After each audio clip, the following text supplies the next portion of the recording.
अभी मजा आएगा ना भिड़ो। पालमपुर चलिएगा। पालमपुर पालमपुर किधर है? पहली बार नाम सुने हुए सर जी, तो आप ड्राइवर है तो आप ही को ना पता होगा पालमपुर कहाँ है जी। वहाँ बस और बाइक का 4 व्हीलर भी दी जाता है, खाली टोटोए जावे करता है।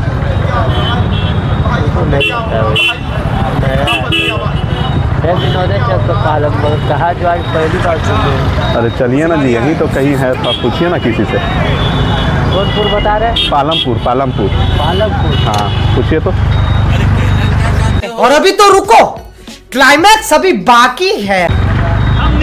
पालमपुर कहाँ? पालमपुर जगह का नाम क्या बताया था? पालमपुर